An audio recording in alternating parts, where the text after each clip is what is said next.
السلام عليكم ورحمة الله وبركاته.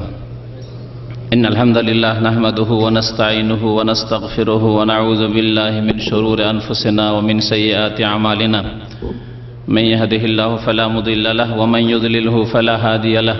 وأشهد أن لا إله إلا الله وحده لا شريك له وأشهد أن محمدا عبده ورسوله صلى الله تعالى عليه وعلى آله وصحبه وسلم تسليما كثيرا. أما بعد فإن خير الحديث كتاب الله وخير الهدي هدي محمد صلى الله عليه وسلم وشر الأمور محدثاتها وكل محدثة بدعة وكل بدعة ضلالة وكل ضلالة في النار. أعوذ بالله من الشيطان الرجيم. بسم الله الرحمن الرحيم. واللائي يئسن من المحيض من نسائكم إن ارتبتم فعدتهن 3 أشهر واللائي لم يحضن. আল্লাহ পাক রব্বুল আলামিনের সমস্ত প্রশংসা যে আল্লাহ পাক রব্বুল আলামিন নারী এবং পুরুষ সৃষ্টি করেছেন এবং তাদের প্রত্যেকের হুকুম আহকাম বিধিবিধান কোরআনুল কারীমে এবং রাসূলুল্লাহ সাল্লাল্লাহু আলাইহি ওয়াসাল্লামের হাদিসে আল্লাহ পাক ওয়াহির মাধ্যমে নাযিল করেছেন। সে আল্লাহর যাবতীয় প্রশংসা যে আল্লাহ পাক রব্বুল আলামিন আমাদেরকে ছেড়ে দেননি বিনা হিদায়াত, বিনা কোনো দিক নির্দেশনায়, বরং আমাদের জীবনের প্রত্যেকটি ক্ষেত্রে আল্লাহ পাক দিক নির্দেশনা দান করেছেন। আল্লাহ পাক রব্বুল আলামিন আমাদেরকে যা করণীয় তাও জানিয়েছেন আর যা বর্জনীয় তাও জানিয়েছেন। সালাত এবং সালাম নাজিল হোক আমাদের প্রিয় নবী, শেষ নবী মুহাম্মদুর রাসূলুল্লাহ সাল্লাল্লাহু আলাইহি ওয়াসাল্লামের প্রতি, যিনি কোরআনে কারীমের বিধানকে বিস্তারিত উম্মতের জন্য পেশ করেছেন। কোরআনে কারীমকে যদি আল্লাহ পাক রব্বুল আলামিন রাসূলুল্লাহ সাল্লাল্লাহু আলাইহি ওয়াসাল্লামের মাধ্যমে বিস্তারিতভাবে না জানাতেন তাহলে আমাদের আল কোরআন বোঝা সম্ভব হতো না এবং এই কোরআনের প্রতি আমল করা, কোরআনের বাস্তবায়ন করাও সম্ভব হতো না। প্রত্যেকটি বিষয়ের ক্ষেত্রে, পবিত্রতার বিষয় হোক অথবা নামাজের বিষয় হোক, রোজা, যাকাত, হজ, যে কোনো মাসলা মাসাইল হোক না কেন, হালাল হারাম, আল্লাহ পাক রব্বুল আলামিনের কোরআনে কারীম নবী করিম সাল্লাল্লাহু আলাইহি সাল্লাম বিস্তারিতভাবে ব্যাখ্যা করে মানব জাতির জন্য সুস্পষ্ট করে ছেড়ে গিয়েছেন। আল্লাহুম্মা সাল্লি আলাইহি আল্লাহুম্মা বারিক আলাইহি। আমার এই সফরের আগে একটি বিষয় নিয়ে আলোচনা হয়েছিল, যে বিষয়টি অত্যন্ত গুরুত্বপূর্ণ বিশেষ করে নারী জাতির জন্য, আর তা হচ্ছে নারী জাতির সাথে সম্পর্কিত মাসলা মাসাইল। এই বিষয়টি সম্পর্কে একদিন আলোচনা করা হয়েছে আর বাকি বেশ কিছু আলোচনা বাকি আছে। তা আমাদের দ্বীনী ভাইদের ইচ্ছা যে বিষয়টিকে সম্পূর্ণ করা হোক, কারণ এই বিষয় সম্পর্কে যেমন নারীরা অনেকেই সঠিক জ্ঞান রাখেন না, তেমনি তাদের স্বামীরা, তাদের অভিভাবকরাও অনেকে এ সম্পর্কে সঠিক জ্ঞান রাখেন না, যা প্রত্যেকের জন্য জানা জরুরি। আর তা হচ্ছে হাইজ, মাসিক ঋতুর মাসলা মাসাইল, যে সম্পর্কে অধিকাংশ আলোচনা হয়ে গেছে। নারী জাতির যেসব অতিরিক্ত মাসলা মাসাইল যেগুলি পুরুষের সাথে সম্পর্কিত নয়, তার একটি বিষয় হচ্ছে মাসিক ঋতু, হাইজ।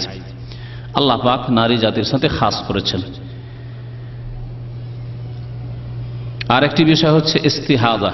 ইস্তেহাজা এক ধরনের ব্লিডিং, রক্ত, যা আল্লাহ পাক রব্বুল আলামিন নারী জাতির জন্য খাস করেছেন। আর আরেকটি বিষয় হচ্ছে নিফাস, যা আল্লাহ পাক নারীদের সাথে খাস করেছেন। এই 3 প্রকারের রক্ত যা নারীদের সাথে খাস, এবং প্রত্যেকটি বিষয়ের পৃথক পৃথক মাসলা মাসাইল রয়েছে যেগুলি আমাদের প্রত্যেকের জানা আবশ্যক। হাইজ সম্পর্কে, মাসিক ঋতু সম্পর্কে যে আলোচনাগুলি হয়ে গেছে সেগুলি বাদ দিয়ে বাকি অল্প 2-1টি বিষয় বাকি আছে, সেগুলি আপনাদের সামনে পেশ করব। আল্লাহ পাক রব্বুল আলামিন এই হাইজের কথা, মাসিক ঋতুর কথা কোরআনে কারীমের 2টি আয়াতে উল্লেখ করেছেন। একটি আয়াত গত আলোচনায় পেশ করা হয়েছে সূরা বাকারার আয়াত নম্বর 222,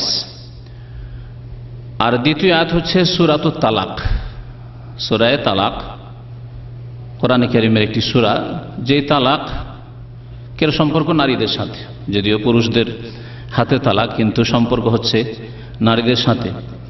এই সূরাতুত তালাক আল্লাহ পাক রব্বুল আলামিন ইদ্দতের কথা উল্লেখ করতে গিয়ে হাইজের কথা বা হাইজের অবস্থার কথা উল্লেখ করেছেন।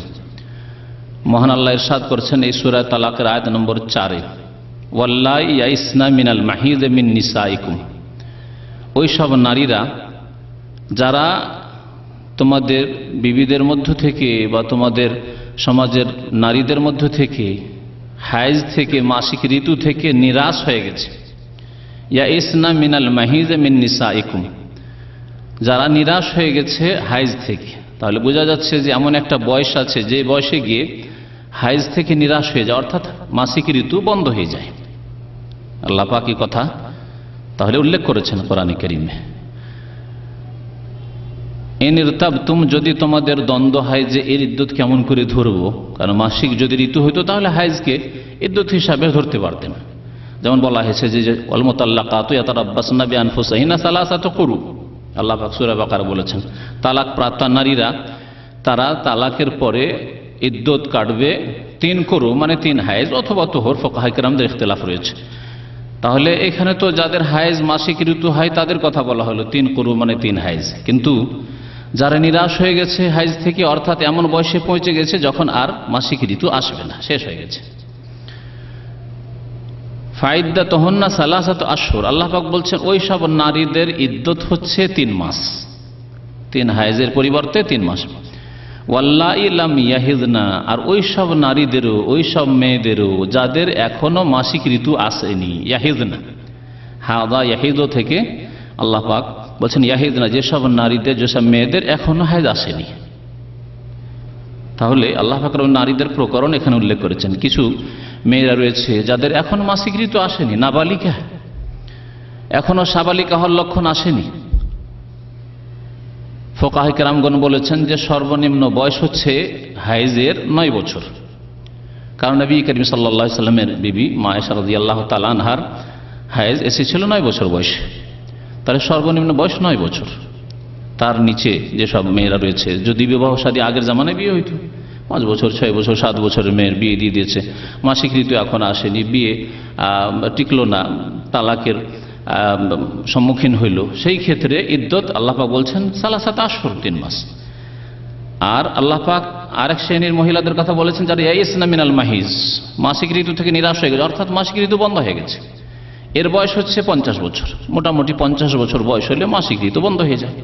তাহলে 9 বছর থেকে শুরু করে 50 পর্যন্ত, কোন কোন মহিলার ব্যতিক্রম 45-এ হয়তো হাইজ বন্ধ হয়ে যেতে পারে, কিন্তু সাধারণত যে বয়সের কথা ফুকাহায়ে কেরামগণ, উলামায়ে কেরামগণ উল্লেখ করেছেন তা হচ্ছে 50 বছর। 50 বছর বয়স হলে মাসিক ঋতু বন্ধ হয়ে যায়, এই জন্য ছেলে মেয়ে হওয়া বন্ধ হয়ে যায়।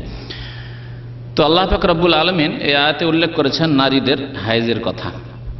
এই মাসিক ঋতু সম্পর্কে 2-1টি মাসলা বাকি আছে, সেগুলি উল্লেখ করব। তার মধ্যে একটি মাসলা হচ্ছে যে মাসিক ঋতুর একটি নির্দিষ্ট পিরিয়ড রয়েছে, যেটাকে অভ্যাস বলা হয় বা আদাত বলা হয়। প্রথম যুগে যে কদিন হয়েছে সেটি হচ্ছে তার অভ্যাস, আদাত।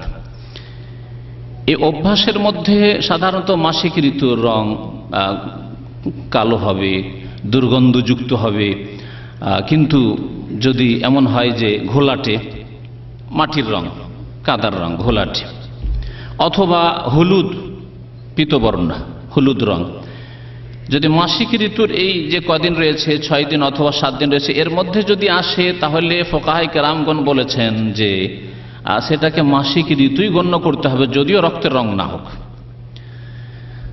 আর যদি মাসিক ঋতুর যে পিরিয়ড রয়েছে 6 দিন অথবা 7 দিন, সেটা অতিক্রম করে যাওয়ার পরে যদি ঘোলাটে রং, মাটির রং অথবা হলুদ রং আসে, তাহলে সেটা মাসিক ঋতু নাই। এই মাসলাটি ফুকাহায়ে কেরামগণ নিয়েছেন নবী করিম সাল্লাল্লাহু আলাইহি সাল্লামের এক হাদিস, যা উম্মে আতিয়া রাদিয়াল্লাহু তাআলা আনহা বর্ণনা করেছেন, কুন্না লা নাউদ্দুল কুদরাতা ওয়াস সুফরাতা বাদা তুহুরি শাইআন, আবু দাউদের হাদিস। এবং বুখারীতে হাদিসটি রয়েছে, তাতে রয়েছে বাদা তুহুরে বলে শাইআন উল্লেখ করা হয়নি। বলছে কুন্না লা নাউদ্দুল কুদরাতা ওয়াস সুফরা, আমরা ঘোলাটে রং যদি হইতো, মাটির রং যদি হইতো, বাদামি রং বলতে পারেন, ওয়াস সুফরা অথবা হলুদ রং যদি হইতো, বাদা তুহুর পবিত্রতা অর্জনের পরে, মাসিক যে পিরিয়ড রয়েছে সেটা পার হয়ে যাওয়ার পরে, 6 দিন 7 দিন সাধারণত এক মহিলার অভ্যাস আছে, সেটা পার হয়ে যাওয়ার পরে যদি হয়, তাহলে এটাকে আমরা নাপাকি গণ্য করতাম না, একে হায়েজ মাসিক ঋতু গণ্য করতাম না। তাহলে মাসিক পিরিয়ডটা পার হয়ে যাওয়ার পরে যদি এইরকম রং হয়, তাহলে সেটি মাসিক ঋতু নয়। গোসল করে নেবে, তারপর নামাজ পড়বে। এই হাদিসের বিপরীত ব্যাখ্যা হচ্ছে যে যদি পিরিয়ডের মধ্যে হয় 6 দিন 7 দিনের মধ্যে যদি এইরকম রং হয়, হলুদ রং হয়, 2 দিন 3 দিন মাসিক হওয়ার পরে, অথচ তার অভ্যাস আছে 6 দিন 7 দিনের, 7 দিনের অভ্যাস আছে প্রথম জীবনের, 2 দিন 3 দিন হলো, তারপরে হলুদ বর্ণ হয়ে গেল, 2 দিন 3 দিন হওয়ার পরে দেখা যাচ্ছে ঘোলাটে, রক্তের মতো রং নাই, বরং ঘোলাটে বাদামি রং, তাহলে এটাকে হাইজি গণ্য করা হবে। এই হাদিসের বিপরীত অর্থ। আর একটি বিষয় যা জানা জরুরি মাসিক ঋতু সম্পর্কে, যে মাসিক ঋতু বন্ধ হইল কিনা মহিলারা জানবে কি করে, এই ক্ষেত্রে অনেকে দ্বিধাদ্বন্দ্বে থাকে। আল্লামা সালেহ ফৌজান হাফিজাহুল্লাহ তাআলা বলছেন যে 2টি লক্ষণ দেখে, 2টি আলামত, 2টি লক্ষণ দেখে বুঝতে পারবে, 2টির একটি হতে পারে অথবা 2টি হতে পারে,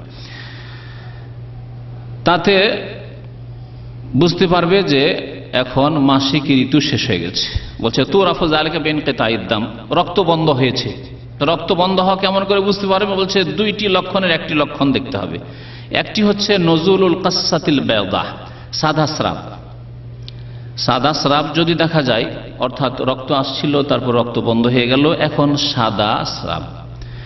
বলছেন যে এই এর রং হবে মাউন আবিয়াজ ইয়াতবাউল হাইজ, মাসিক ঋতুর পরে সাদা যদি স্রাব হয়, সেটা সাধারণত দেখতে হবে চুন এবং পানি, চুন এবং পানি মিশালে, বা চুনের পানি, যারা পান খাওয়া অভ্যাস তারা ভালো করে বুঝেন।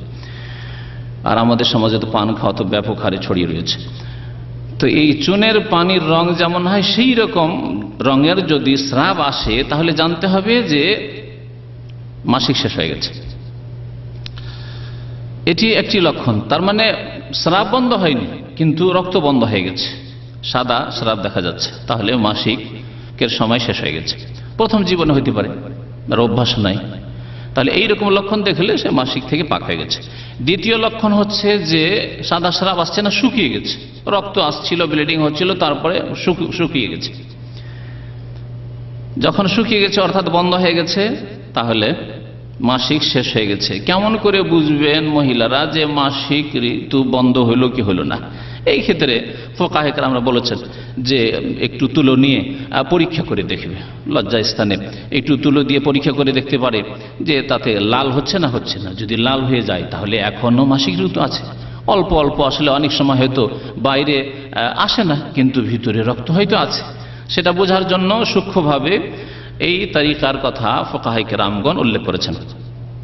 হাইজ যখন বন্ধ হয়ে যাবে, 2টি লক্ষণের কোন একটি লক্ষণ দেখে যখন হাইজ বন্ধ হয়ে যাবে, তখন কি করতে হবে? আল্লাহ পাক রব্বুল কোরআনে কারীমে উল্লেখ করেছেন, ওয়ালা তাকরাবুহুন্না হাত্তা ইয়াতহুরনা, তোমরা নারীদের নিকটবর্তী হবে না যতক্ষণ পর্যন্ত তারা পাক পবিত্র না হবে, মানে মাসিক ঋতু বন্ধ না হয়ে যাবে। ফাইদা তাতাহারনা ফাতুহুন্না মিন হাইসু আমারাকুমুল্লাহ, তারপরে যখন তারা তাহারাত অর্জন করে নেবে, অর্থাৎ গোসল করে নেবে, তাহলে মাসিক ঋতু যখন বন্ধ হবে তখন গোসল করে নিতে হবে। এই হচ্ছে কোরআনে কারীমের তাফসীর ফায়দা তাতাহারনার। নবী করিম সাল্লাল্লাহু আলাইহি সাল্লাম এর স্পষ্ট তাফসীর করেছেন। কারণ কেউ হয়তো তাতাহারনা মানে ধরে নিতে পারে যে না গোসল নয়, তাহারাত মানে মাসিক বন্ধ হয়ে যাওয়া না। এর তাফসীর হচ্ছে, এর ব্যাখ্যা হচ্ছে গোসল করে নেওয়া।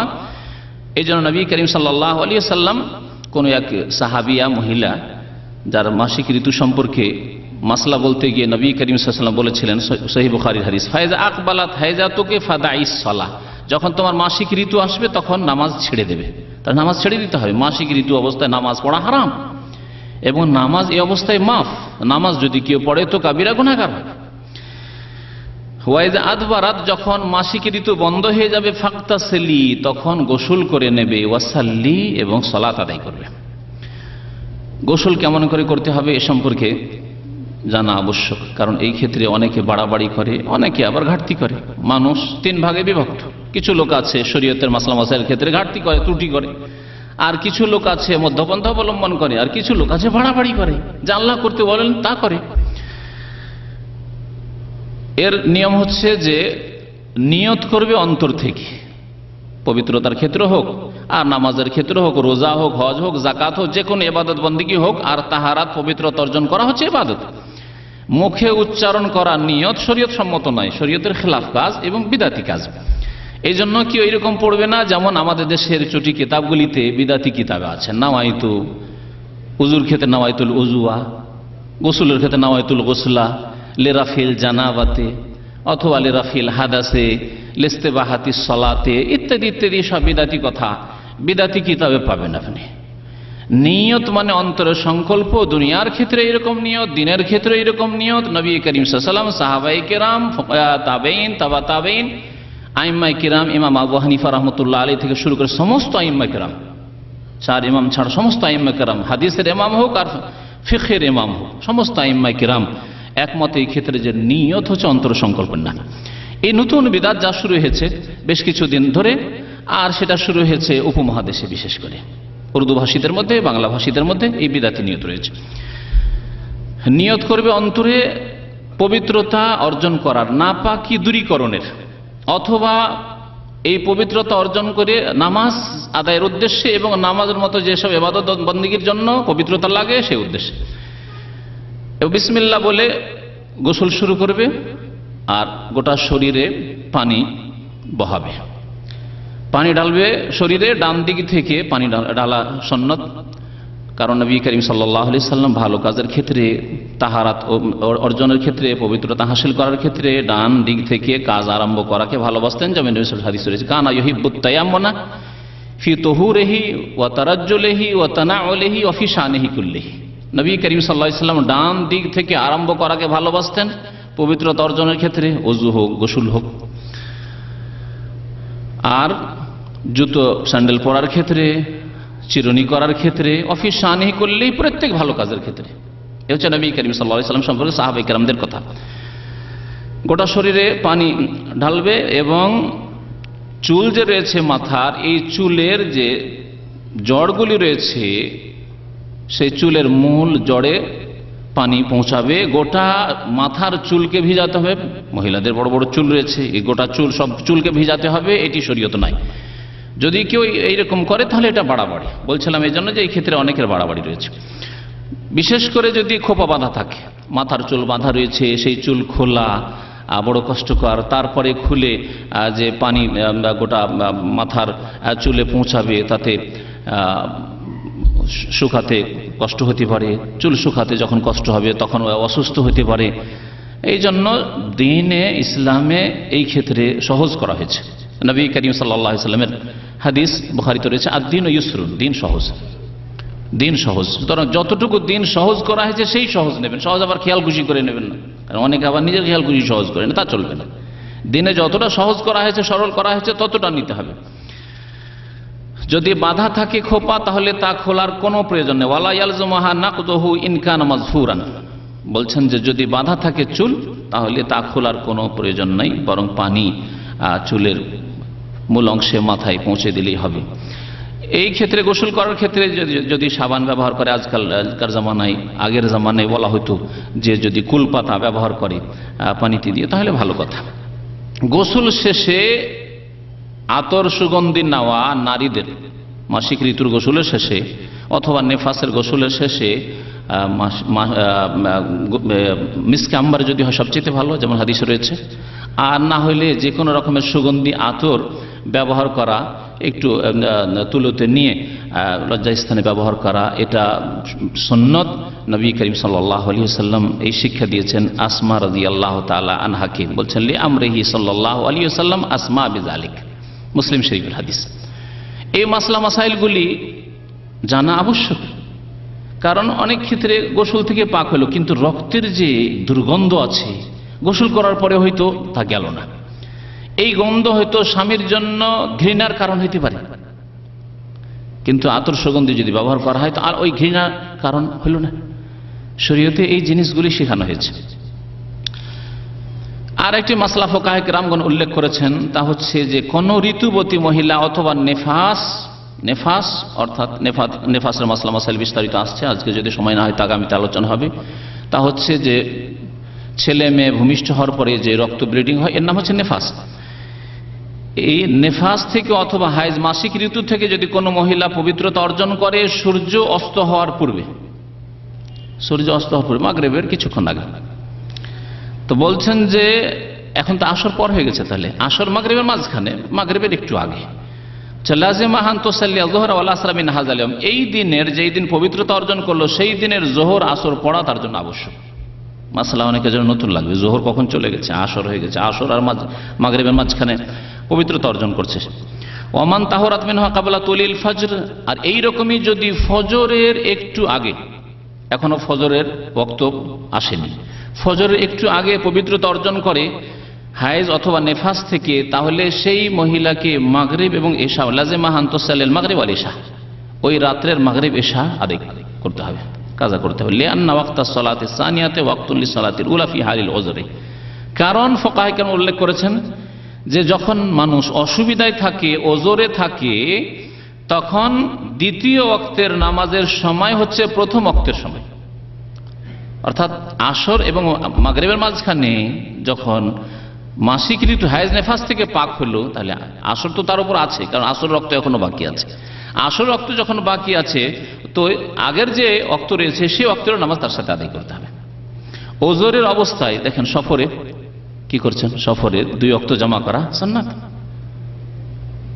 2 ওয়াক্ত কেন জমা করেছেন? জামা তাকদিমও জায়েজ আছে, মানে অগ্রিম জমা করা, জামা তাখির, অর্থাৎ জোহরের নামাজ যদি আসরের রক্তে পড়েন তো ও সুন্নাত দ্বারা প্রমাণিত। এইরকমই খুব বেশি বৃষ্টি যখন হবে, তখন ভয় ভীতির সময়, এই সময়গুলিতে 2 ওয়াক্ত জমা করা, মাগরিব এশা জমা করা এবং জোহর আসর জমা করা। এই জন্য অধিকাংশ আইম্মায়ে কেরামদের নিকটে এই মাসলাতে 2 ওয়াক্ত নামাজ পড়ে নিতে হবে। মাসিক ঋতু সম্পর্কে মোটামুটি মাসলা মাসাইল আলোচনা করা হয়েছে। আর একটি রক্ত রয়েছে যেটা খুব জটিল, আর যারা মাসলা মাসাইলগুলি অনেকের জন্য জটিল, আর এখানে গিয়ে খুব পরেশান হয়ে যায় যে এখন নামাজ ছাড়বো না নামাজ পড়বো, রোজা রাখবো না ছাড়বো। আর সেই রক্তের নাম হচ্ছে ইস্তিহাজা, ইস্তিহাজার রক্ত। আর ওই নারীকে বলা হয় মুস্তাহাজা, যার ইস্তিহাজার রক্ত আসে তাদেরকে বলা হয় মুস্তাহাজা, অর্থাৎ ইস্তিহাজা ওয়ালি মহিলা। ইস্তিহাজার রক্ত কাকে বলে? বলছে সাইলান উদ্দাম ফি গায়রি ওয়াক্তিহি আলা সাবিলিন নাজিহ মিন ইরকিন ইউসাম্মা আল আজিল, রক্ত প্রবাহিত হওয়া নারীদের লজ্জা স্থান দিয়ে কোনো ব্যাধির কারণে, এমন একটি শিরা থেকে, এমন একটি রগ থেকে যাকে আরবি ভাষায় আল আজেল বলা হয়। আজেল নামক এমন একটি শিরা আছে যেটা ফেটে যায়, যাতে প্রদাহ হয়, তারপরে সেখান থেকে রক্ত প্রবাহিত হয়। তাহলে মাসিকের রক্ত হাইজের রক্তের সাথে পার্থক্য হচ্ছে যে হাইজের রক্ত আসে রহেম থেকে, জরায়ু থেকে, মিন কারি রাহমিল মারআ, এর আগে হাইজের রক্তের সংজ্ঞা বলা হয়েছে। আর ইস্তিহাজার রক্ত যে নারীদের লজ্জাস্থান রয়েছে, রেহমের ভিতর থেকে নয়, বরং রেহমের কোনো একদিকের একটি রগ, যেই যাকে বলা হয় আজেল নামক রগ, সেই রগটি প্রদাহ হয় আর তার ইনফেকশন হয়, আর তাতে থেকে শয়তানের আঘাত, যেমন বলা হয়েছে হাদিসে, তো তাতে ইন্নামা হয় রিকজাতু মিনাশ শায়তান, যে হাদিস রয়েছে, শয়তান আঘাত করে, তারপরে রক্ত প্রবাহিত হয়। নবী করিম সাল্লাল্লাহু আলাইহি সাল্লামের জামানায় তার কয়েক বোন ছিল সাহাবিয়াদের মধ্যে, তাদের সকলের ইস্তিহাজার ব্যাধি ছিল।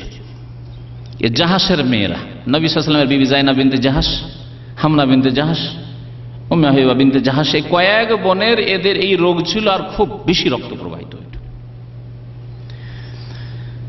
তাদের হাদিসগুলি এই মাসলা মাসাইল ক্ষেত্রে ফাতেমা বিনতে আবি হুবাইশেরও ছিল, তো এই মাসলা মাসাইলগুলি আসবে, বা এই হাদিসগুলি আসবে এদের মাসলায়। কেমন করে ধরে নেবেন যে এটি মাসিক ঋতু নয়, ইস্তিহাজা? এই ক্ষেত্রে লেখক বলছেন ফাইদা কান আদাম ইয়ানজিলু মিনহা বিইস্তিমরার, যদি দেখা যায় যে গোটা মাস ধরে বিনা কোনো বিরতিতে রক্ত প্রবাহিত হতেই আছে, ব্লিডিং হতে আছে, অথবা মাসের অধিকাংশ সময় নিয়ে নিচ্ছে, 1 মাসের মধ্যে 20 দিন 25 দিন দেখা গেল যে রক্ত আসতেই আছে, তাজা রক্ত, তাহলে হায়েজ নিশ্চয় নয়। মাসের অধিকাংশ সময় হায়েজ হবে এটা হতে পারে না, তো নিশ্চয়ই রোগের কারণে, ব্যাধির কারণে এই রক্ত আসছে, যার নাম হচ্ছে ইস্তিহাজা। এখন কোনটাকে হায়েজ ধরবো? যখন গোটা মাস ধরে রক্ত আসছে, কোন সময়টাকে হায়েজ ধরবো আর কোন সময়কে ধরবো যে ইস্তিহাজা? হায়েজ যখন ধরে নেব তার নামাজ পড়া জায়েজ নয়, রোজা রাখা জায়েজ নয়, কোরআন কারীম স্পর্শ করা জায়েজ নয়, ইত্যাদি ইত্যাদি যে সমস্যা মাসাইল বলা হয়েছে। আর যদি ইস্তেহাজা হয় তার নামাজও পড়তে হবে, রোজাও রাখতে হবে, স্বামী স্ত্রী সহবাসও করা যাবে রুচি হলে। লেখক বলছেন এই জন্য ইস্তেহাজার 3টি অবস্থা রয়েছে। এই 3টি অবস্থা মুখস্থ যদি করে নেন, ইস্তেহাজার অর্থাৎ রোগের কারণে মহিলাদের যে রক্ত প্রবাহিত হয়, ব্লিডিং হয়, তার 3টি অবস্থা রয়েছে। একটি অবস্থা হচ্ছে যে এমন মহিলার রক্ত প্রবাহিত হচ্ছে গোটা মাস ধরে বা মাসের অধিকাংশ দিন, যেই মহিলার আগে থেকে মাসিক ঋতুর অভ্যাস রয়েছে, আদত রয়েছে, অভ্যাস রয়েছে। অর্থাৎ যখন প্রথম হাইজ শুরু হয় তখন 6 দিন বা 7 দিন বা 8 দিন তার মাসিক ঋতু আরম্ভ হয়েছে, আর প্রায় নিয়মিত এরকমই 7 দিন 8 দিন আসতো তার। 2-4 বছর পরে, বেশ কিছুদিন পরে ইস্তেহাজার রোগে আক্রান্ত হয়েছে। বলছেন যে তার যদি অভ্যাস থাকে তাহলে যে অভ্যাস ছিল সে অভ্যাসের ওপর আমল করবে। ফাতারিফ আদাদাহ ওয়াক্তাহা ফাহাযিহি তাজলিসু কদরা আদাতিহা, 6 দিন অথবা 7 দিন যে কদিন তার মাসিক ঋতু অভ্যাস ছিল এ কদিন মাসিক ঋতু ধরে নেবে, আর তারপরে বাকি অংশটুকু 25 দিন ধরে তার রক্ত আসছে, বাকি দিনগুলি ধরেন 5 দিন বা 6 দিন হলে তাহলে আরো থাকে 19 দিন বা 20 দিন, এ কদিন তার ইস্তিহাজা। যখন তার অভ্যাসের দিনগুলি অতিক্রম করে যাবে, ফাইজান তাহাত আদাত ইগতাসালাত, গোসল করে নেবে, ওয়াসাল্লাত এবং নামাজ পড়বে, ওয়া তাবারাত আদামাল বাকি দামা ইস্তিহাজা, অবশিষ্ট দিনগুলিতে যে গোটা মাসের রক্ত আসতে থাকলো সেটি হচ্ছে ইস্তিহাজার রক্ত। কোনো দ্বিধাদ্বন্দ্ব নেই, কারণ তার অভ্যাস আছে প্রথম জীবনের 5 দিন অথবা 6 দিন অথবা 7 দিন 8 দিন, যেমন অভ্যাস ছিল তেমন আমল করবে, ওই দিনগুলি ছেড়ে দিয়ে বাকি দিনগুলিকে ইস্তিহাজা ধরে নেবে। দলিল বলছেন লিকাউলিহি সাল্লাল্লাহু আলাইহি ওয়াসাল্লাম উম্মে হাবিবা বিনতে জাহাশ, নবী সাল্লাল্লাহু আলাইহি ওয়াসাল্লামের বিবি যায়েনা বিনতে জাহাশের বোন উম্মে হাবিবাকে বলেছিলেন রাসূলুল্লাহ সাল্লাল্লাহু আলাইহি ওয়াসাল্লাম, উমকুসি কদরা মা কানাত তাহবিসুকে হাইজাতুকি, তুমি থেমে থাকো নামাজ থেকে, ইবাদত বন্দেগী থেকে, রোজা থেকে, যতদিন তোমার হাইজ তোমাকে থামিয়ে রাখে, যতদিন তোমার হাইজের অভ্যাস ছিল।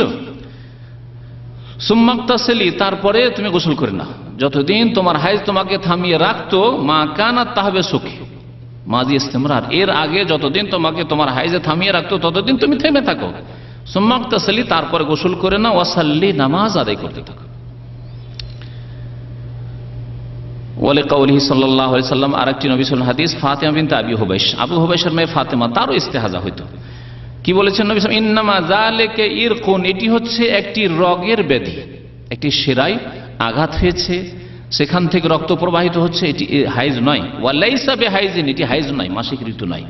ফাইজা আকবালাত হাইজাতুকে, তোমার হাইজ যখন মাসিক ঋতু আসবে, ফাদাইস সালাত, তখন নামাজ ছেড়ে দেবে, আর যখন ওয়াইজ আদবারাত, যখন শেষ হয়ে যাবে তখন তুমি নামাজ পড়ো, অর্থাৎ তোমার যে নির্দিষ্ট সময় রয়েছে সেটা শেষ হয়ে গেলে তখন নামাজ পড়ো তাহারাত অর্জন করে। দ্বিতীয় অবস্থা হচ্ছে যে এমন মহিলা যার আগে থেকে অভ্যাস নেই, জীবনের প্রথম মাসিক ঋতু শুরু হয়েছে 12 বছর 14 বছর বয়সে, যে বয়সে হোক না কেন, কিন্তু সে মুমাইয়াজা, অর্থাৎ সে পার্থক্য করতে পারছে। তামিজ করা মানে পার্থক্য করা, মাসিক ঋতুর রং বা দুর্গন্ধ উপলব্ধি করে পার্থক্য করতে পারছে, এটা হচ্ছে মাসিক ঋতু এই কদিন, আর তাজা রক্ত আসছে, এ তো ওইরকম পচা সড়া গন্ধ নেই, সুতরাং এটি ইস্তেহাজা, পার্থক্য করতে পারে। দ্বিতীয় অবস্থা হচ্ছে যেই নারী তামিজ করতে পারে, পার্থক্য করতে পারে মাসিক ঋতুর মাঝখানে, হাইজের মাঝে এবং ইস্তেহাজার মাঝে। কেমন করে পার্থক্য করতে পারে, যেটি ইঙ্গিত করলাম, লেখা বলছে বিআইয়াকুনা আসওয়াদান, কালো রং মাসিক ঋতুর, ইন্না দামাল হাইজে দামুন আসওয়াদ, নবী সাল্লাল্লাহু আলাইহি ওয়াসাল্লাম হাদিস আছে যে হাইজের রক্ত সাধারণত কালো হয়, সকলের নয়, প্রথম দিকে হয়, অথবা অনেকের হয়, অনেকের আবার তাজা রক্ত হইতে পারে, আও সাখিনান, অথবা গাঢ় হয়, গাঢ় হয়, আও লাহু রায়হা, 3টি লক্ষণ বললেন তাহলে লেখক, অথবা দুর্গন্ধ ছড়ায়, ও বাকিয়াতুহু লা তাহমিলু সিফাতাল হাইজ, আর বাকি অংশ রক্তের এতে না কালো রং, না গাঢ় হয়ে আছে, চাপা হয়ে আছে, আর না তাতে দুর্গন্ধ আছে। বিআই এখন আহমার, লাল রং, তার দুর্গন্ধ নেই এবং তাজা রক্ত, তাহলে বলছে এই অবস্থায় যতদিন বুঝতে পারছে যে এটি হাইজের রক্ত, হাইজ ধরে নেবে, আর বাকি অংশকে সে ইস্তিহাজা ধরে নেবে। তারপরে তার যে এই পার্থক্য করতে পারছে এর ওপর আমল করবে। নবী করিম সাল্লাল্লাহু আলাইহি সাল্লাম ফাতিমা বিনতে আবি হুবাইশকে বলেছে, ইযা কানা আল হাইযু ফাইন্নাহু আসওয়াদ ইউরিফু বা ইউরফ, দুই রকমই পড়া হয়েছে। বলছেন হাইজের রক্ত যদি হয় তো তা কালো হবে, এবং ইউরেফও যদি পড়েন দুর্গন্ধ ছড়াবে। দুইটি লক্ষণ তাই নবী সাল্লাল্লাহু আলাইহি ওয়াসাল্লাম বলেছেন, যারা ইউরেফও পড়েছেন অর্থাৎ তাতে দুর্গন্ধ ছড়াবে, আর ইউরাফও অর্থাৎ কালো রং হবে আর চেনা যাবে, উপলব্ধি করা যাবে যে এই রক্ত হচ্ছে হাইজের রক্ত। ফামসিকি আনিস সালাত, তখন নামাজ থেকে বিরত থাকবো। ফাইদা কানাল আখার, আর অন্য রকম রক্ত যখন হবে, তাজা রক্ত হবে, দুর্গন্ধ নাই, ফাতাওয়াদ্দাই, তখন উযু করে নেবে, ওয়াসাল্লি, এবং নামাজ পড়বে। গোসল একবার করে নিল, হাইজ থেকে পাক হয়ে গেল, তারপরে উযু করে নামাজ পড়বে। ইস্তেহাজার অবস্থায় মনে রাখবেন আরেকটি মাসলা, যে প্রত্যেক ওয়াক্তের জন্য উযু করতে হবে। যেসব নারীদের ইস্তেহাজা মানে অতিরিক্ত রক্ত আসা রোগের কারণে যে ব্যাধি রয়েছে, তারা প্রত্যেক ওয়াক্তে উযু করবে। এক উযু দিয়ে একাধিক নামাজ তাহলে পড়তে পারবে না, প্রত্যেক ওয়াক্তের জন্য উযু করবে। এই ক্ষেত্রে আরেকটি মুস্তাহাব হুকুম হচ্ছে যে যদি দুই ওয়াক্তকে একত্রিত করে একবার করে গোসল করতে পারে, তাহলে দিনে 3 বার গোসল করবে। আরেকটি মাসলা, যোহর আসরকে একসাথে করে এটা গোসল করবে। গোসল করে একটু নাপাকি হালকা হইল, রক্ত যা আসছে সেটা হালকা হইল, তারপরে উযু করে নামাজ পড়ে নিল যোহর আসর। মাগরিব এশার জন্য একটা গোসল করলো, গোসল করার পরে মাগরিব এশা একসাথে নামাজ পড়ে নিল। ফজরের জন্য একটি গোসল করলো, গোসল করার পরে নামাজ পড়ে নিল। 3 বার যদি গোসল করতে পারে এইভাবে, তাহলে এটি হচ্ছে মুস্তাহাব, সবচেয়ে ভালো। আর যদি তা সম্ভব না হয় তো ফরজ ওয়াজিব হচ্ছে যে প্রত্যেক ওয়াক্তের জন্য উযু করবে।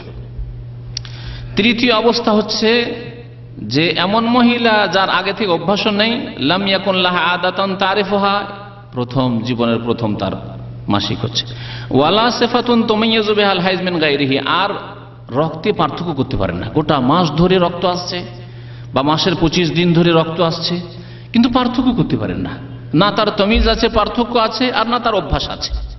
এই ক্ষেত্রে কি করবে? এই ক্ষেত্রে নবী করিম সাল্লাল্লাহু আলাইহি ওয়াসাল্লাম দিক নির্দেশনা দিয়েছেন যে আল্লাহ পাকের এলমে ছেড়ে দিবে যে 6 দিন অথবা 7 দিন। অধিকাংশ নারী জাতির মাসিক ঋতু 6 অথবা 7 দিন হয়, সুতরাং অধিকাংশ নারীদের যে অবস্থা হয় সেই অবস্থার উপর আমল করবে। হামনা বিনতে জাহাস, জাহাসের মেয়ে হামনা রাদিয়াল্লাহু তাআলা আনহা, তারও এইরকম ইস্তিহাজা হইতো। নবী সাল্লাল্লাহু তাকে বলে, ইন্নামা হিয়া রিকদাতুম মিনাশ শায়তান, এটি হচ্ছে শয়তানের আঘাত, শয়তান আঘাত করে নারীদের। ফাতাহিজি সিত্তাতা ইয়ামিন আও সাবআতা ইয়ামিন, সুতরাং হাইজ গণ্য করো, মাসিক ঋতু গণ্য করো 6 দিন অথবা 7 দিন। সুম্মাগতাসিলি, তারপর গোসল করে নাও, কারণ পার্থক্য করতে পারছে না, আর জীবনের প্রথম হাইজ হয়ে গোটা মাস ধরে রক্ত আসতে আছে। ফাইজাস্তানকাত, যখন পরিষ্কার পরিচ্ছন্ন হয়ে যাবে, ফাসাল্লি আরবাআতান ওয়া 20, তারপরে নামাজ পড়ো।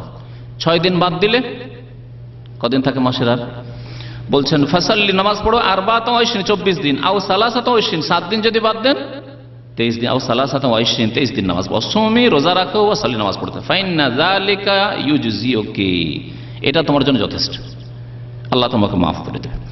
ওয়াকাযালিকা ফাফআলি কামা তাহিজুন নিসা, এইরকমই করো যেমন অন্যান্য নারীদের হাইজ এসে থাকে 6 দিন অথবা 7 দিন, তাদের মতো তুমি আমল করো। তাহলে সার কথা, ইস্তেহাজা সম্পর্কে আমরা জানতে পারলাম যে ইস্তেহাজার রক্তকে আমরা বা ইস্তেহাজার আহকামকে 3 ভাগে ভাগ করতে পারি। হয় অভ্যাস আছে জীবনে, তাহলে অভ্যাসের আমল করবে। আর যদি অভ্যাস না থাকে, প্রথম এসে থাকে আর পার্থক্য করতে পারে রক্তের মাঝে, তাহলে যেভাবে পার্থক্য করতে পারছে সেইভাবে আমল করবে। যে কদিন হাইজের রক্তের মতো লাগছে হাইজের রক্ত, আর যে কদিন না হাইজের রক্ত না তাজা রক্ত এবং এই হাইজ নয়, তাহলে সেগুলিকে ইস্তেহাজা ধরবে। আর যদি এই দুটো না হয়, তাহলে অধিকাংশ মহিলাদের সাধারণত হাইজ আসে 6 দিন অথবা 7 দিন, 6 দিন 7 দিন ছেড়ে দিবে, আর বাকি দিনগুলি কে ইস্তেহাজা মনে করে ইস্তেহাজা অবস্থায় নামাজ আদায় করতে হবে, রোজা রাখতে হবে, এবং যেসব মাসলা মাসাইল হাইজের অবস্থায় হারাম ছিল যেসব কাজকর্ম, সেগুলি তার জন্য হালাল। লেখক বলছেন, মা ইয়ালজামুল মুস্তাহাদা ফি হালিল হুকমি বিতাহারাতিহা, ইস্তেহাজা ওয়ালি মহিলা, যেসব মহিলাদের ইস্তেহাজার রক্ত আসে তাদেরকে ধরে নিলাম যে পবিত্র, তারা পবিত্র যখন, তাহলে তাদের জন্য কি করা উচিত হবে?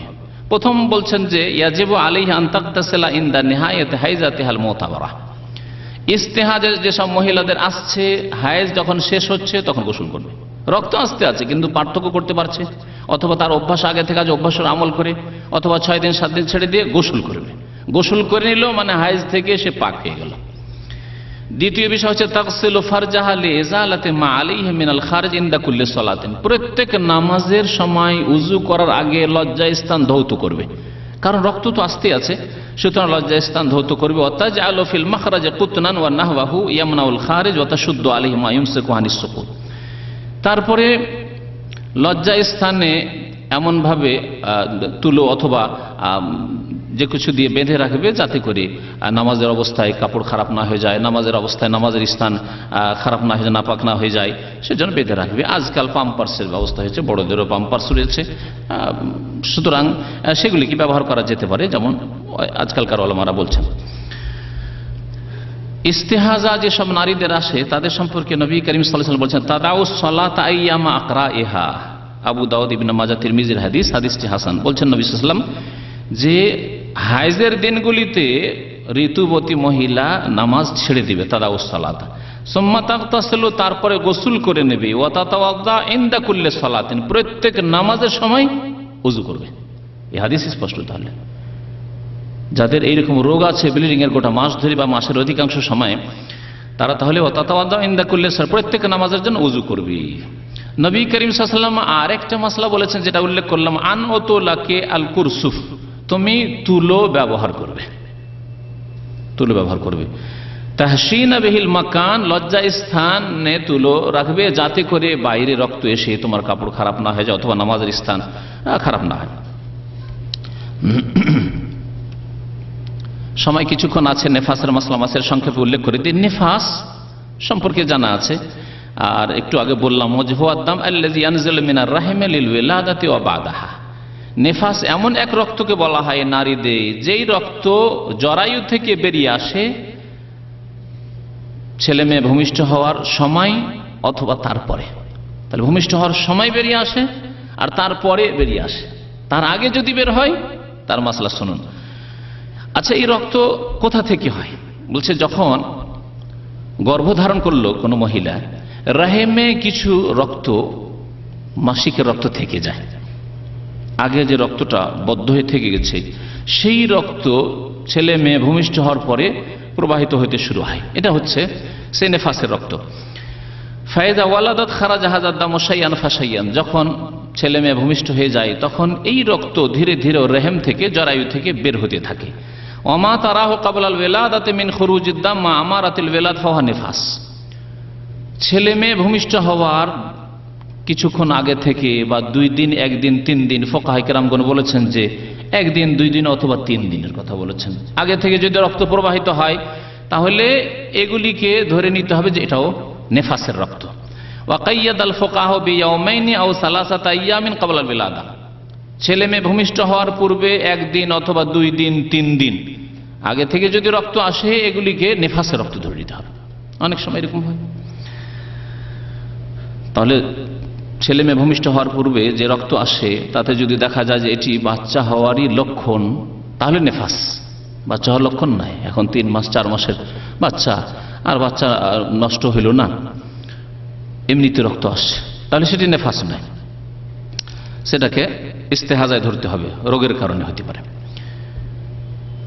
কিন্তু অধিকাংশ ক্ষেত্রে বলছেন ওয়াল গালিবু আন্না বিদায়াতাহু তাকুনু মাল ওয়ালাদা, সাধারণত নেফাসের রক্ত বাচ্চা ভূমিষ্ঠ হওয়ার সাথে সাথে আরম্ভ হয়, ব্যতিক্রম হইতে পারে তার আগে কারো কারো। ওয়াল মুতাবার ওয়ালাদাতু মা তাবায়্যানা ফি খালকি ইনসান। আচ্ছা, নেফাস কোন রক্তকে বলবো? 1 মাস 2 মাসের গর্ভধারণ করেছিল আর তারপরে গর্ভে যে ধারণ করেছিল নষ্ট হয়ে গেল, বাচ্চা নষ্ট হয়ে গেল, রক্ত আসলো, এটাকে কি নেফাস ধরবো?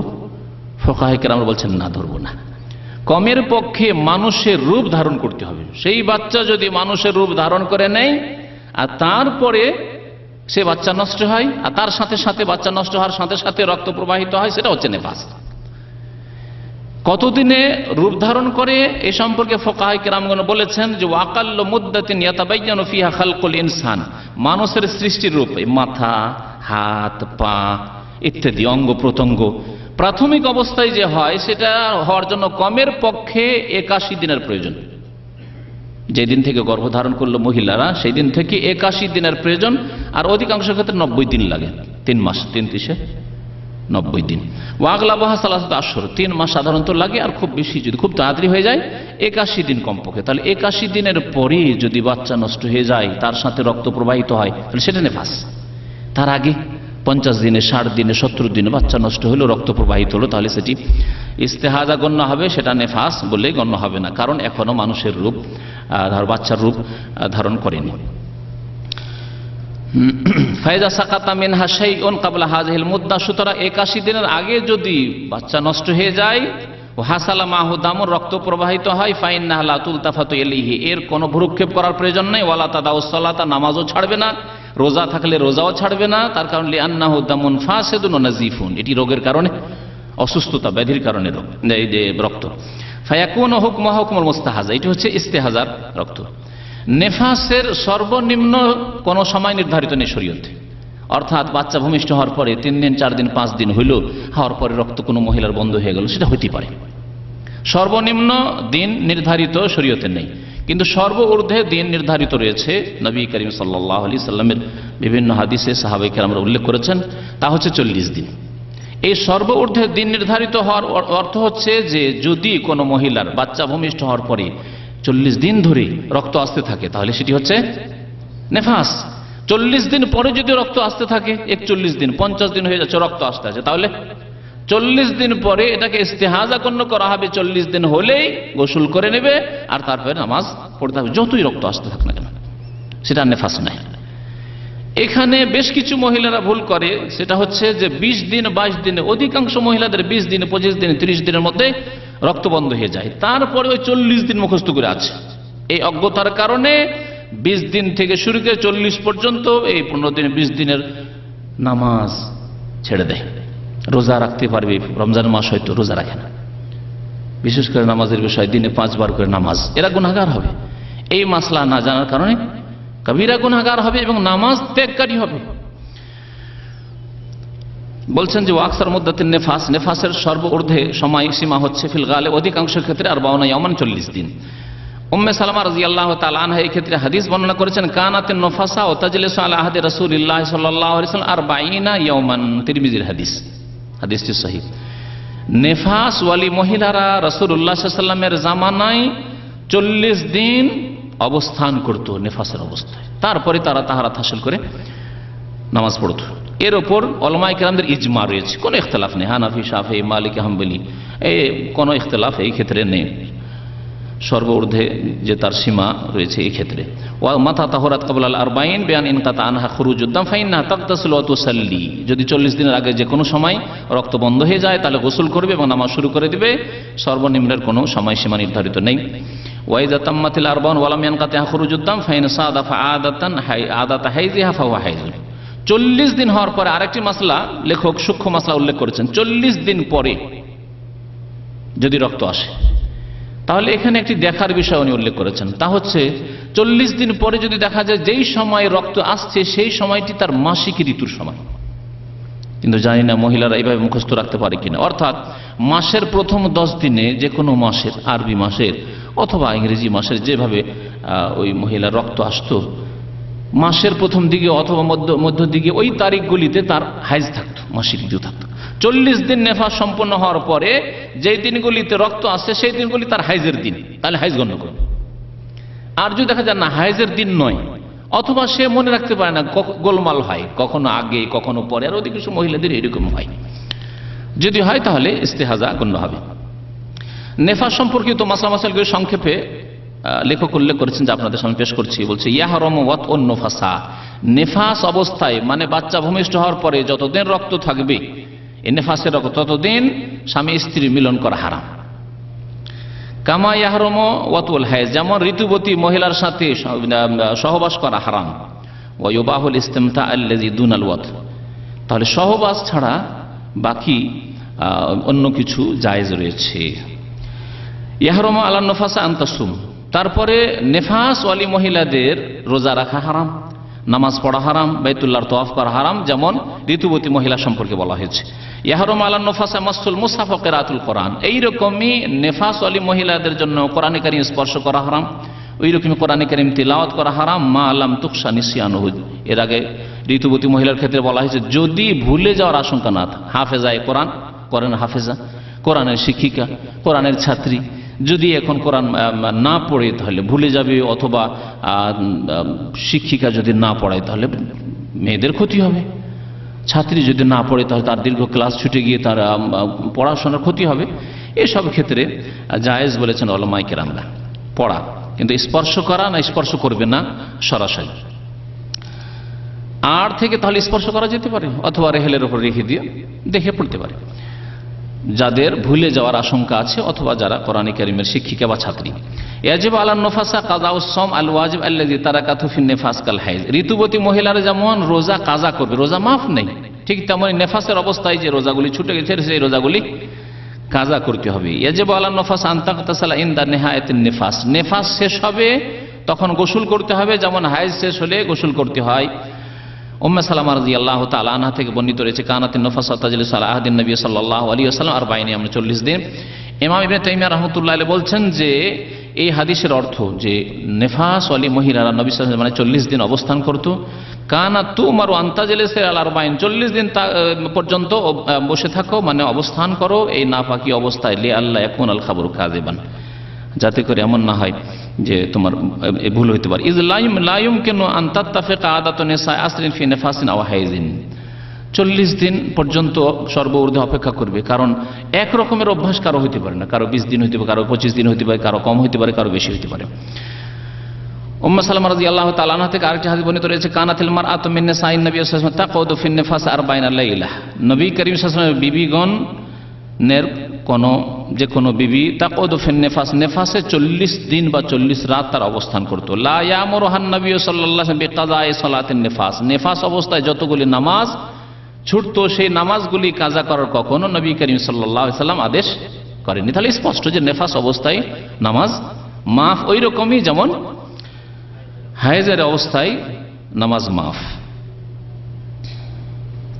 আর একটি মাসলা বলে শেষ করে দিচ্ছি সময় শেষের দিকে, যদি কোনো মহিলার 15 দিনে 20 দিনে নেফাস বন্ধ হয়ে গেল, বাচ্চা ভূমিষ্ঠ হওয়ার পরে রক্ত বন্ধ হয়ে গেল, 5 দিন 7 দিন থাকলো, থাকার পর আবার রক্ত শুরু হয়ে গেল, এগুলি সমস্যা, খুব বড় সমস্যা। আর এই প্রশ্নগুলি জটিল প্রশ্ন হয়ে আসে, আর অনেকে তখন হতভম্ব হয়ে যান যে এর উত্তর কি হতে পারে, অথবা আমি বা আমার স্ত্রী কি করবে।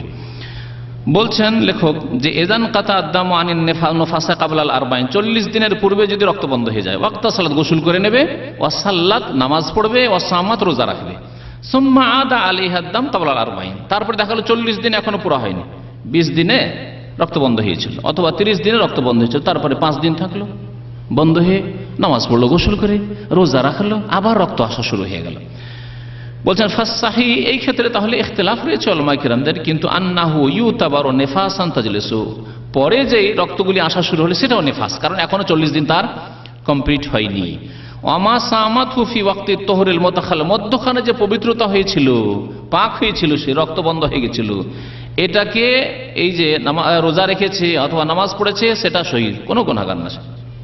ফাহাসাহি লা তাকজিহে, আর এর এই রোজাগুলি কাজাও করতে হবে না, নামাজের ক্ষেত্রে নয় মাপ ধরে নেবেন নেফাসের অবস্থায়, কিন্তু মধ্যখানে যে তাহারাত ছিল তার মধ্যে সে রোজা রেখে নিয়েছে, তাহলে এই রোজা তার শুদ্ধ হয়েছে, আর এই রোজাগুলি কাজা করতে হবে না।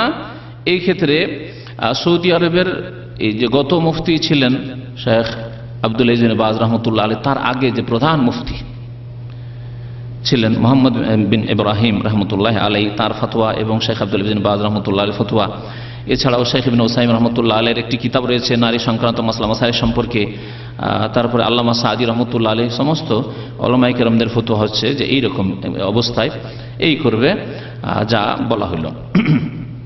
আল্লামা সাদি রহমতুল্লাহ আলাইহি বলছেন যে এর দ্বারা বোঝা গেল যে আন্না দামান নেফাসের সাবাবুল ওয়ালাদা, নেফাসের রক্তের কারণ হচ্ছে ছেলে মেয়ে ভূমিষ্ঠ হওয়া। ওয়ান্না দামাল ইস্তেহাজা দামুন আরেজুন, 3 রকম রক্তের মাঝে পার্থক্য তিনি উল্লেখ করেছেন। নেফাসের রক্ত হচ্ছে, তার কারণ হচ্ছে কি, কেন আসে, সন্তান ভূমিষ্ঠ হওয়া। ইস্তেহাজার রক্ত বলছে দামুন আরেজুন লিমারাদিন না, রোগের কারণে অথবা কোনো আঘাতের কারণে ভিতরে ইস্তেহাজার রক্ত এসে থাকে, সেটি অসুখের রক্ত। ওয়ান্না দামাল হাইজ হুয়া দামুল আসলি, আর মাসিক ঋতুর রক্ত, হাইজের রক্ত হচ্ছে আসল রক্ত, যা নারীদের উপর আল্লাহ পাক লিখে দিয়েছেন তাদের তকদিরে, যেমন নবী করিম সাল্লাল্লাহু আলাইহি ওয়াসাল্লাম আয়েশা রাদিয়াল্লাহু তাআলা আনহাকে বিদায় হজে যখন এসেছিলেন নবী সাল্লাল্লাহু আলাইহি ওয়াসাল্লামের সাথে, আর মাসিক ঋতু চলে আসলো ইহরাম অবস্থায়, বলে ইন্না হাযা আমরুন কাদ কাতাবাহুল্লাহু আলা বানাতি আদম, এই হায়েজের রক্ত এমন একটি বিষয় যা আল্লাহ পাক রব্বুল আলামিন আদম আলাইহিস সালামের মেয়েদের উপর লিখে দিয়েছেন। লিখে দেওয়া মানে তকদিরে লিখে দেওয়া, তকদিরে ভাগ্যে লিখে দেওয়া হয়েছে মেয়ে মানে সাবালিকা হলে মাসিক ঋতু আসবে। কোন মহিলা যদি ওষুধ ব্যবহার করে মাসিক ঋতুকে পিছিয়ে দেওয়ার জন্য, এটা সাধারণত মহিলারা যখন উমরায় যায় তখন করে, অথবা হজে গেছে তখন করে, অথবা রমজান মাসে রোজা রাখার জন্য ওষুধ খেয়ে নিল যাতে করে রমজান মাসের আমার 10টি রোজা ছুটে যাবে, না ছাড়বো না, রমজান মাসে রোজা রেখে নেব, অনেকেই করে। আর এই প্রশ্ন অনেকেই করে। এই মশলাটি এখানে লেখক উল্লেখ করেছেন, লা বাসা আনতা তানাওয়ালাল মারআতু মা ইয়ামনাউ আনহা নুজুল হাইজ, মাসিক ঋতু বন্ধ করার জন্য বা স্থগিত রাখার জন্য, বিলম্ব করে দেওয়ার জন্য, পিছিয়ে দেওয়ার জন্য কেউ যদি ওষুধ খায় তাহলে জায়েজ রয়েছে, তবে ভালো বিশেষজ্ঞকে জিজ্ঞাসা করে নেবেন, এর সাইড এফেক্ট যেন না থাকে, বেশি ক্ষতি যেন না থাকে। আমি জিজ্ঞাসা করেছি ভালো ডাক্তারকে, তারা বলতে চাইছে যে এতে তেমন বড় ধরনের কোনো ক্ষতি নেই। সুতরাং এইরকম যদি হয়, লায়াদুর বেশি এজাকা না যালিকা লায়াদুর বেশি হাতে হাসে, যেন লেখক বলছেন যদি তার স্বাস্থ্যের জন্য এটি ক্ষতিকর না হয় তাহলে করবে, কারণ আল্লাহ পাক রব্বুল আলামিন স্বাস্থ্যের ক্ষতি করে এমন কিছুকে নিষেধ করেছেন। বিড়ি সিগারেট এই জন্যই হারাম, মাদক দ্রব্য এই জন্যই হারাম, এই শুকুরের গোশত এই জন্যই হারাম, কুকুরের গোশত এই জন্য হারাম, নোংরা বস্তু খাবাইস এই জন্যই হারাম, যে এগুলি শরীর স্বাস্থ্যের জন্য ক্ষতিকর। এছাড়া আরো ক্ষতি রয়েছে, দিনই দুনিয়াবি ইহকালের পরকালের সব রকমের ক্ষতি রয়েছে। তাহলে ওষুধ ব্যবহার করা যায়। ফায়দা তানাওয়ালাতহু আমতানাল হায়জ আনহা, যদি কেউ ওষুধ ব্যবহার করে কোনো মহিলা আর হায়েজ যদি বন্ধ থাকে, ফাইন্নাহা তাসুমু ওয়া তুসাল্লি ওয়া তাতুফ, তাহলে রোজাও রাখতে পারবে রমজান মাসে হায়েজ বন্ধ রেখে, বিলম্ব করে নামাজও পড়তে পারবে, তাওয়াফও করতে পারবে, হজ উমরাও সারতে পারবে, আর এগুলি শুদ্ধ হবে।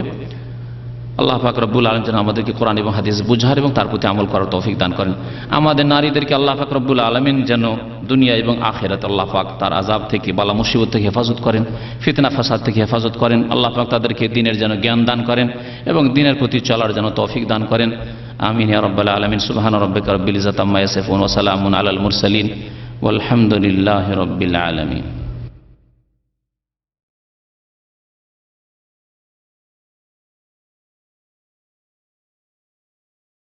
একটি প্রশ্ন এসছে যে সাদা স্রাব হওয়ার কারণে শরীর দুর্বল অথবা অসুস্থ হয়ে যায়, এই জন্য ডাক্তারি চিকিৎসা নেওয়া যাবে কিনা? হ্যাঁ, অবশ্যই নেওয়া যাবে। সাদা স্রাব রোগ, আর সেটা যদি বেশি হয় তো আরো বেশি রোগ, সুতরাং এই ক্ষেত্রে অবশ্যই চিকিৎসা করা যাবে। নবী সাল্লাল্লাহু আলাইহি ওয়াসাল্লাম তাদাউ ইয়া ইবাদাল্লাহ, হে আল্লাহর বান্দারা তোমরা চিকিৎসা করো, এলাজ করো। ফাইনাল্লাহ লা ইউনজিল দাআন ইল্লা আনজালা লাহু শিফান, কারণ আল্লাহ পাক যে কোনো বিমারি নাযিল করেছেন, ব্যাধি নাযিল করেছেন, তার শিফা মানে আল্লাহ পাক চিকিৎসাও নাযিল করেছেন।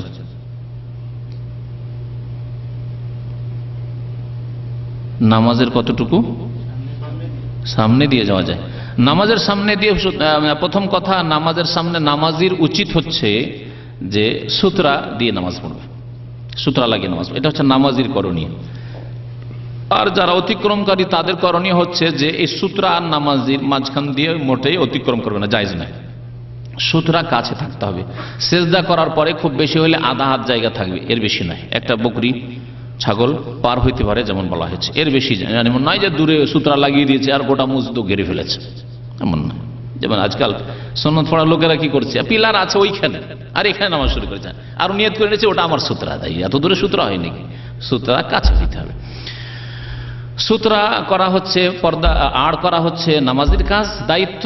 এটা না করলে সুন্নতের খেলাফ করলে অনেকের নিকটে ওয়াজিব, আর ওয়াজিব ছাড়লে গুনাহগার হবে। আর নামাজের সামনে দিয়ে সূত্রার মাঝখান দিয়ে মোটে অতিক্রম করবে না, এটা হচ্ছে হারাম। আর সেজদার বাইরে দূর থেকে, যত দূর সে সূত্রা দেওয়া তার উচিত ছিল তার বাইরে দূর দিয়ে যদি আবশ্যক হয় তাহলে অতিক্রম করবে, আর কোনো রাস্তা নেই। কিন্তু রাস্তা আছে তাহলে নামাজের সামনে দিয়ে অতিক্রম করবে না, যদিও দূর হোক না কেন। রাস্তা যদি সাইড দিয়ে থাকে তো অনার্থক আপনি এমন কাজ যেটা আপনার জন্য একেবারে জরুরি হয়ে যায়নি, এমার্জেন্সি হয়ে যায়নি, যে জরুরি আপনার পেশাব পায়খানার চাপ সৃষ্টি হয়েছে, অথবা আপনার কোনো জরুরি এমার্জেন্সি তাড়াতাড়ি আপনাকে যেতে এমন জরুরি নয়, তাহলে এই বেয়াদবি নামাজের সাথে বা নামাজের সাথে করবেন না, যে বেয়াদবি করতে অনেক লোককে এখানে দেখা যায়। আল্লাহ পাক এদের হেদায়েত দান করুন। না না, মোবাইল নাই। সূত্রা সম্পর্কে বলা হয়েছে নবী সাল্লাল্লাহু আলাইহি ওয়াসাল্লাম হাদিসে যে কামু আখিরাতির রাহলি, উটের পিছনে একটা কাঠ থাকে, উটের পিঠের ওপর একটা যে গদি থাকে, গদির পিছনে একটা কাঠ থাকে ভর দেওয়ার জন্য। সে কাঠটা দেখেছেন, সেটা আধা হাত থেকে একটু বেশি, আধা হাত বা 1.5 হাত থাকে। তাহলে কমের পক্ষে আধা হাতের বেশি হইতে হবে সুতরা, আধা হাতের নিচে সুতরা হবে না। জি, শরীয়তে টুপি পরার বিধান। টুপি হচ্ছে ইসলামী সাজ, যেটা শুনে আছে, কিন্তু টুপি নামাজের সাথে খাস এমন কিছু নাই, অথবা টুপি লাগাইতে হবে এমন কিছু নাই। আল্লাহ পাক রব্বুল আলামিন ভালো লেবাস পড়তে বলেছেন। যেই সমাজে টুপি ভালো লেবাস, তাদেরকে বলবো যে টুপি লাগান, টুপিতে সম্মান আছে। আমাদের বাঙালি সমাজে, ভারত, পাকিস্তান, বাংলাদেশে টুপিতে মান সম্মান আছে। এমনকি টুপি পরে থাকলে হিন্দু সম্মান করে। এই সফরে বিভিন্ন এয়ারপোর্টে টুপিতে দেখলাম যে টুপিতে সম্মান আছে। সত্যি, টুপি নিয়ে হিন্দু মহিলা অফিসার, হ্যাঁ, হিন্দু পুরুষ অফিসার, তারপরে স্যার বলছে টুপিটা লাগিয়ে আছে, তখন কোনো বিশেষ ব্যক্তি হবে। আর দাড়িও যদি থাকে আর টুপি না থাকে, তো বা দাড়ির উপরে প্যান্ট শার্ট, অনেকে আজকালকার এক শ্রেণীর মৌলভী সাহেবরা মনে করে যে আরে প্লেনে চাপবো আর তারপরে প্যান্ট শার্ট না পরলে কি আর কাজ হয়? এতে কিন্তু মান সম্মান পাওয়া যায় না। বাস্তব, আমি যখন মদিনা ইউনিভার্সিটিতে পড়তাম, তখন কিছু ছেলেরা মদিনা ইউনিভার্সিটি থেকে গেল, তারা ওই প্যান্ট শার্ট পরে বা ওই সাফারি বুঝেন তো না, সাফারি পরে। তারা আজকাল সাফারি শুরু হয়েছে অফিসারদের বা ডিপ্লোম্যাটিক যারা, তাদের লেবাস পোশাক। তো ওই সাফারি পরে আমরা ওই পাঞ্জাবি হুজুর মানুষ, আলেম মানুষ, ওই আগে থেকে অভ্যাস, পাঞ্জাবি পায়জামা টুপি, আমাদের কোনোদিন মাল সামান আলহামদুলিল্লাহ চেক হয়নি। খুলে চেক করবে আর পেরেশান করবে, হয়রান করবে, এটা আলহামদুলিল্লাহ কোনোদিন হয়নি। এই আল্লাহর প্রতি তাওয়াক্কুলি হোক অথবা তাদের একটা শ্রদ্ধাই হোক, যাই হোক না কেন, সেটা আল্লাহ পাক। আল্লাহ আসলে অন্তরের মালিক। আল্লাহ আমার আপনার অন্তরে যেমন মালিক, আল্লাহ কাফেরের অন্তরের মালিক। আল্লাহ হিন্দু খ্রিস্টান ইহুদির অন্তরের মালিক। অন্তরকে ফিরিতে পারে। লোকটা তো ভদ্ররই, আর লোকটা তো শরীফ লাগছে, একে কেন পেরেশান করবো? ঠিক না? মুকাল্লিবাল কুলুব, নবী সাল্লাল্লাহু আলাইহি ওয়াসাল্লাম দোয়া, ইয়া মুকাল্লিবাল কুলুব, অন্তরকে পরিবর্তনকারী আল্লাহ পাক রব্বুল আলামিন। অন্তর আল্লাহ দিয়ে দিলে যে এই লোকটি তো একটু মডার্ন লাগছে রে, দাড়িটা থাকলে কি হবে, তো মাথায় টুপি নাই, তারপরে এতে প্যান্ট শার্ট, বাবুতে দেখি চেক করে দেখলাম যে ওদেরই চেক করে বেশি।